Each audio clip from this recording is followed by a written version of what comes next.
How to make people look slimmer. Now, this is a very subjective topic, and I hope we can get through it without anyone really disagreeing with me.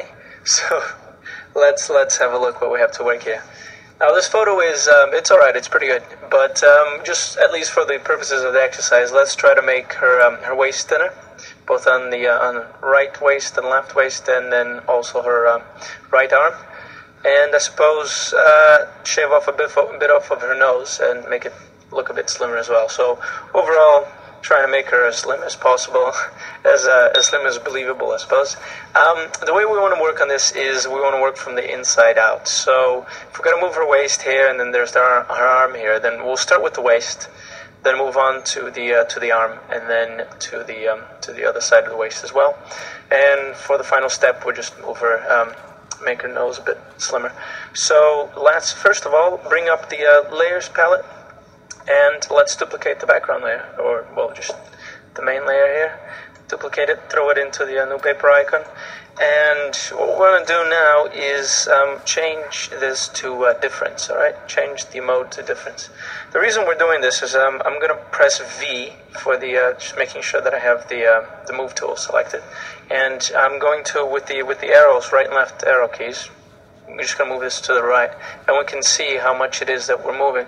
Now, obviously, we can only see the outlines here, and it's easy to see how much we're shaving off of her arm, but not necessarily off of her waist. So you just have to pretty much either look at this space here or this space here, but this is the amount that we're going to be essentially shaving off. So we just need to just find a point how much we want to take off. We can always just turn that layer off, see how much you think needs to be done, and then turn it on again. Perhaps, let's say here. I mean, you can always change that later on, but you want to start from a good starting point. So let's leave it at this. And now what we need to do is add a mask, and then Alt-Delete. Press Alt-Delete, and what that does is it fills in the mask completely. So essentially this layer isn't there. Yeah, I can turn it on and off. It's not there. We masked it completely off. Now with the brush, what we want to do, make sure that you got 100% opacity. Let's probably zoom in here a bit. Now what we want to do, with not too big of a brush, is to paint with white. And what this is doing is it's moving, or it's actually just revealing the layer. Since we moved the layer, it seems that we're sort of moving her hip and also making her arm a bit wider, obviously. But we'll take care of the arm after this step. So what we need to do is just move the edges here and make sure that everything looks all right. Okay. Now we're just essentially what we've done here with the arm is we've left the arm the same. We just moved the arm, made it appear that we've just moved the arm in. Let's turn this off and on. See, so the arm stayed the same width, and we just moved it in. Now we just need to pay attention to just some areas like this, probably with a smaller brush, and just make sure that you don't leave any artifacts or anything that makes it seem like you've just moved. Now, it's just a matter of just zooming in and out and turning things on and off and seeing what's acceptable, what's not. Probably paying attention to some details like here in the jeans. Probably just want to move the jean pocket. I don't think anyone would mind if we had a slightly wider jean pocket here, just moved it. Alright, and just making sure that we've covered these things. Now, one quick way to figure out whether or not you're missing any bits and so forth is to just press Alt and press on the layer mask thumbnail here, and it shows us what it is that we've drawn. So we can see that we've missed some bits here. Not entirely sure what. Alright, we've left out this entirely here. It seems alright, so I mean, you don't want to mess with this stuff too much. So if it seems like you can get away with this, even though obviously we haven't changed any of these bits here, then just, you can get away with it. You can get away with it. That's fine. So what have we done here? We've just slightly moved, made it seem like her waist moved in a little bit. So good progress. That's the first step. And let's name. There we go. Let's name this layer here this would be her right waist. name of organization here. And now what we're going to do is move her arm. So we're going to put in her right arm.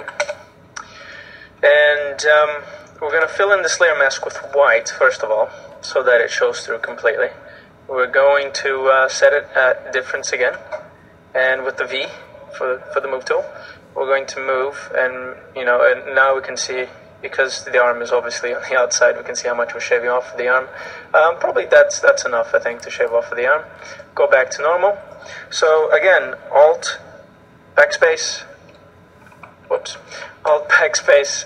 It alters between Alt, backspace and Control, backspace, between black and white. Obviously, this will change between which is the foreground color here. But if you have it on the default, which is black and white, then it's Alt, backspace. And as long as you have the layer mask completely on black, meaning not showing through, then that's the ticket to go with. All right. Now, in the same way, we're going to paint with white, and we're going to move that arm slightly, so that it seems like it's slightly thinner.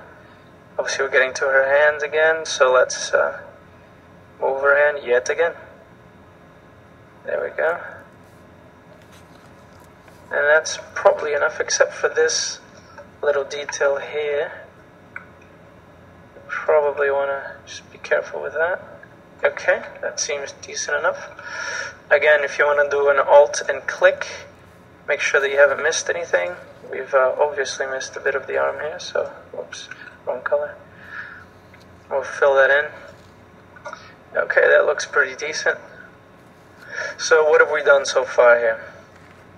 Move the arm, so turn it all together. So we're slimming her slightly, so bear with me here. Now the last step, well, for the overall thing anyways, is to move her left waist. So let's rename this left waist. So that was just a duplicate of the original photo. Again, with the move tool, V selected, we're going to move that slightly. Now this one we can see what we're doing here very easily, because it's just falling behind in the other layers. So you just want to put it to a point. You want to always double check what you've done with just making it invisible, and then turning it on and off, and seeing if what you've done is enough. It seems pretty acceptable. Okay. What did it do? You have to pay attention also to some bits that it affects, what you've done so far. Now, just looking at what it's done here, we'll probably want to rectify this a little bit. Where is that? Okay, it's probably on the right arm that's pushing a bit of the white mask, so let's just paint that back in. Whoops. Okay. That looks good. So, so far, so good. Obviously, we've moved a little bit of his shoulder here. Now, you can try to rectify that, and you can also see here on the pants as well, because essentially we just moved that, and it's showing through the original background. And now the left waist, there's a harsh line here. The easiest way to get away with this is, if you can,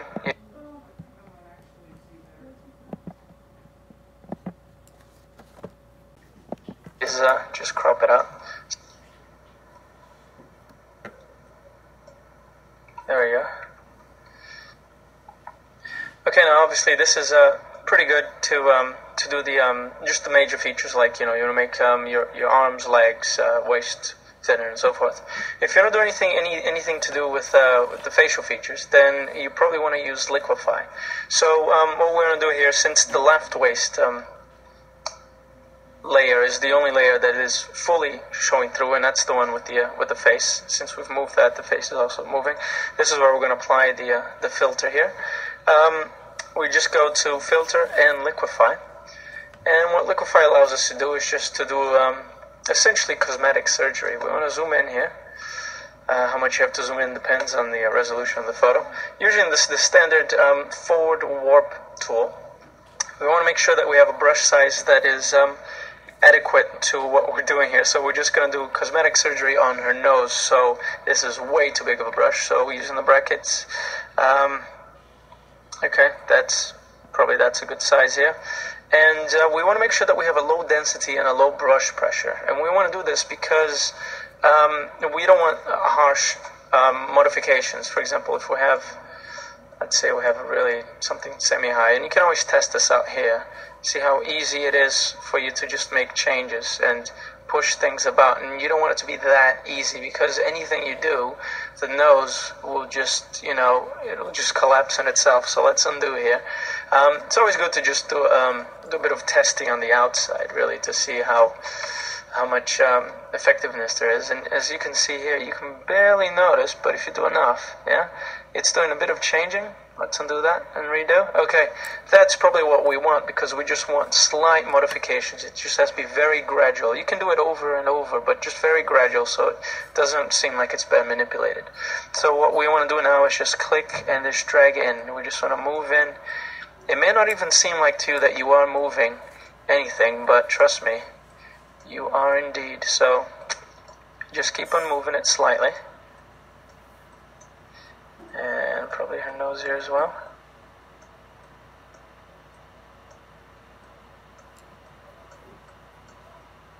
Okay, you can go ahead and click OK. And if we zoom in, we can do the undo, and we can probably notice some difference here. That was very minor. We probably want to go back in. You can always go back in and do it again. So probably I should just go back in here again. And chances are just do a bit more of the brush pressure, actually, which is the essentially it's how much effect the movement you're doing is, how much pressure there is. So with a little bit more pressure, again, very subtle. You can keep on going back to this all the time. It's better to underdo these things than to overdo them, because then it'll look goofy. And we do have a section on trying to make your pictures look goofy, but unless you're trying to do that, this is not gonna, it's not gonna help anyone. So just very slightly correct these things, and as long as it looks alright to you, click OK, undo, and there we go. So we've essentially made it smaller. Now let's just turn off that left waist layer here, and we can see what the original nose size was, even though it's been moved here. We have made the nose smaller, so I suppose that's a success. There we go.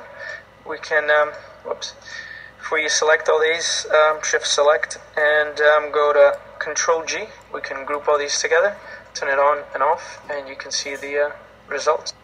Alright, now we're going to be talking about how to give a photo more punch. This is a technique that you'll likely use for the majority of your photos to some capacity, because all the photos that come out of digital cameras usually could use a little bit of a punch up. So we'll have a look right now. Okay, now this is a pretty good photo where it's been properly exposed. It's exposed for the sky and for the foreground, but it could use more punch. It just seems to be lacking a bit of that oomph. So the first thing that we want to do is just open our layers palette and duplicate the layer, and we're going to set this to screen. Okay. Now what screen has done is it's brought this pavement area here to life, but then it washed out the sky, and I think it's actually bringing this up a bit too much. So what we're going to do is just bring this down to about a 70% opacity, and then we're going to just mask out here the sky, so it's not affecting the sky too much, because it is washing it out. So just using your gradient tool, we just want to apply, there we go, a nice, you see the effect that it's doing there. It's just bringing up that area. Okay, now we're going to duplicate the layer again and set this to overlay, and we're going to delete our layer mask. And as you can see, what overlay does is it sort of just gives everything a bit of punch, really. Overlay is really doing the majority of the work here for us to get that nice look. The one problem that I find with overlay is that in darker areas, like over here on this post, we're actually losing the detail that we had in the shadows. So what we'll probably want to do is just mask out this and bring it back. really, because it's a nice amount of detail that we'll probably want to bring back. So we're gonna make this invisible for now. Just work on the previous layer, and using the quick selection tool here, or you can use the magnetic selection tool if you like. Okay, we've got a good selection here, and now what we want to do is go back into our overlay layer and just mask that. And we're actually having an inverse of the mask here. What we want to do is just do a Control I. So there we go, we got the proper masking going on. So essentially the overlay is working except for the black here, which is the post. Okay, so we got this nice and looking good. The one thing that I like to do is just give the sky a bit more of a punch. It's still a bit, even though it's a bit more vibrant than the original, it's still just a bit more washed out. So one easy way to do this is just go back to the original layer, duplicate it, and set it to multiply. Multiply usually works really well with skies because it just brings out that nice deep rich blue. And now what we're going to do is just mask that again, and just mask this for the sky. So we want to make sure that we have our gradient tool going from white to black, and then you probably just want to pick an area where you think it's not affecting too much. Now again, what it's doing is it's again applying multiply to the post. So we're just going to get that selection and bring it into here. Just checking out the intensity here. It seems that we punched it up a bit too much, so let's set this to 70%. Yeah, that looks good.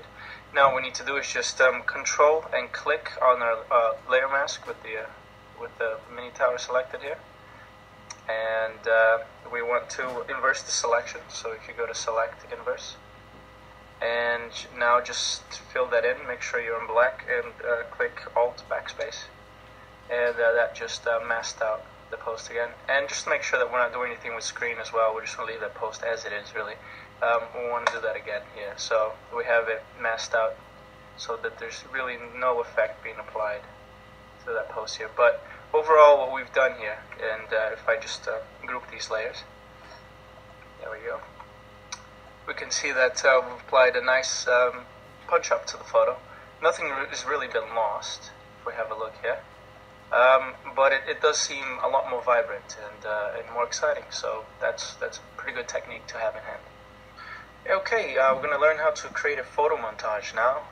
The techniques we're going to show you are really important, and you can really apply what you're going to learn here to pretty much anything you're going to be doing in Photoshop. So this is one that even if you're not that interested in watching, in doing photo montages, you can take definitely something away from this and apply it to your other uses for Photoshop. So let's have a look here. Okay, we have 4 images here where we want to create a photo montage. So what I'm going to do is I'm going to use this image here as the base layer. And what we're going to do is we're going to add this car here on the river, partially submerged. We're going to put a plane in the sky, and we're going to add some lights along this pathway here, and just sort of just make it a bit surreal. So let's get started here. First thing we need to do is just drag our elements. So with the move tool, shift. You don't actually have to do a shift drag, but I like just shift dragging. That's just something I always do. So just habit. Let's just drag all these layers over here. There we go. Okay. There we are. So we have, and let's name our layers here. We have a light, we have a plane, and we have a car.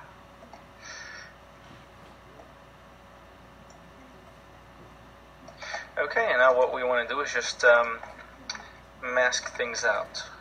And so what we're going to do here with the car layer, let's just isolate the car layer here, is I'm probably just going to go ahead and use the magneto lasso tool and try to select the car.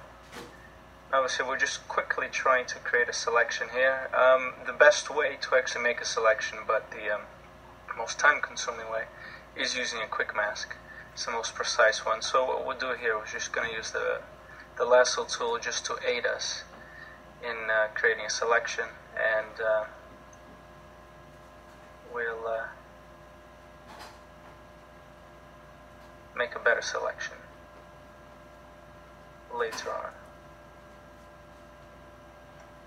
Okay, that gives us a pretty rough selection here. Now what we just need to do is zoom in and just start working on a brush. Make sure you're at 100% opacity.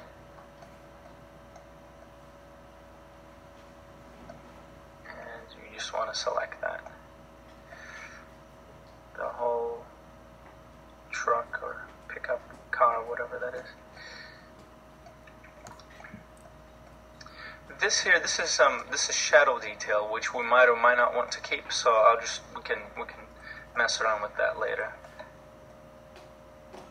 It just depends on how well it goes with the effect on the water and so forth. So we'll just keep it as it is and see what happens.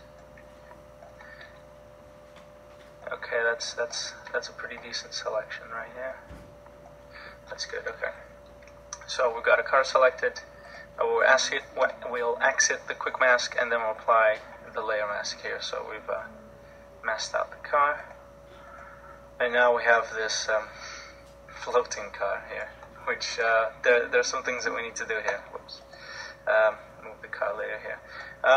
What we want to do is place this as realistically as possible on the river here. So first thing, pressing Control T, shortcut for the quick transform tool. We want to make it smaller. It's way too big at the moment. Probably want to rotate it a bit as well. Just trying to get sort of the right angle here. That seems alright. Okay. And okay, now what we want to do here with the car is just make it seem like it's submerged, and we probably want to submerge it with water around this line here, invisible line. So what we want to do is go into our mask, and probably the best way is to just, with just the lasso tool, just imagine that you're drawing water. You're drawing, so you don't, it's water, so you don't need to be terribly precise, but you're just trying to create that area as being the submerged area. And now we're going to go in with our brush, and probably at 20%, so press 20% here, and we're just going to, you can press Control H to hide that selection, so it doesn't bother you, and then what we want to do is just apply more. Try to picture doing a gradient, for example. So you want to apply more of that, the taking away that you're doing to the bottom, and you're layering it. You can always bring it back if you've done a bit too much. But essentially we just want to let that water seep through and really make it seem like the car is submerged. I want to take away some of that shadow detail that I had, but still that tire there is looking pretty nice. So we'll keep that there. I'll press Control D to deselect, and then I'll also apply some of this to here, because this is a bit of a rough edge here. We want to probably just get some water in there.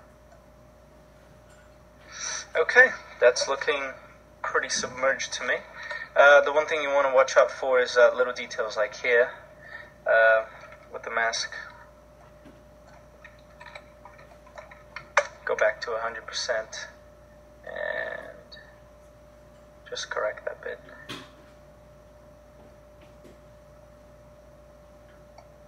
It's very easy to correct, really.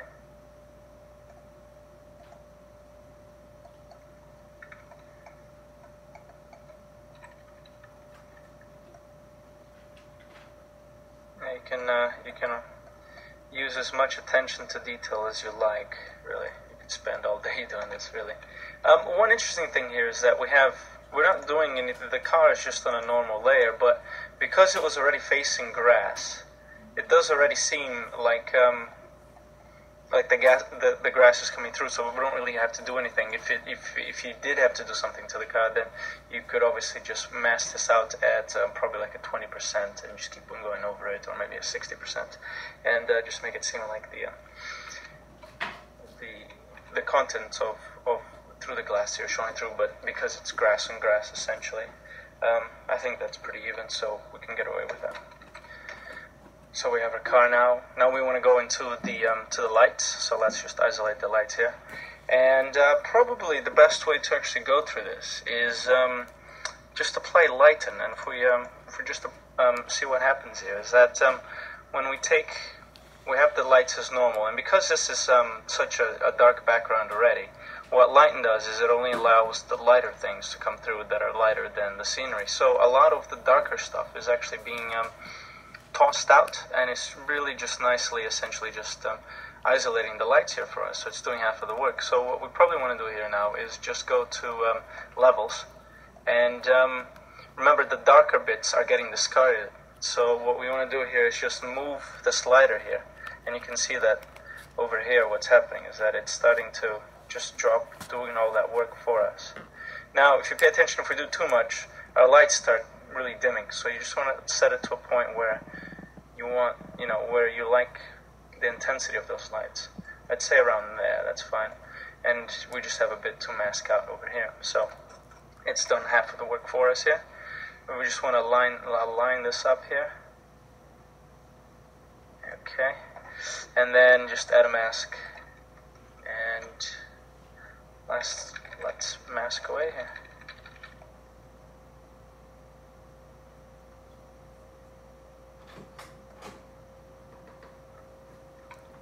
Probably a percentage of 20%. I don't really like the way that is working here, so let's just fade that in a bit.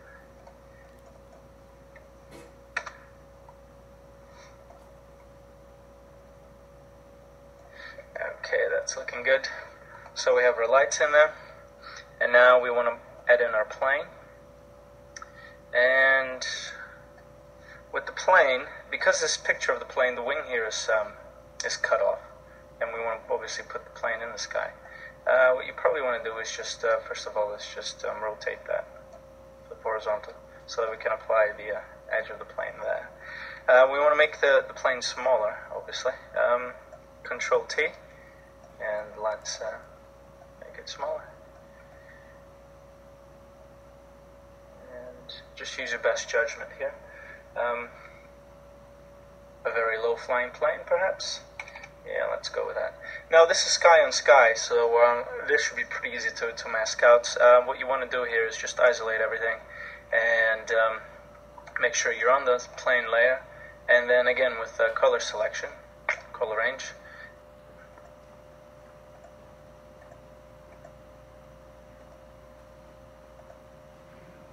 Okay, there we go. And then apply the mask and inverse the mask. There we are. So we have the plane selected, so there we are.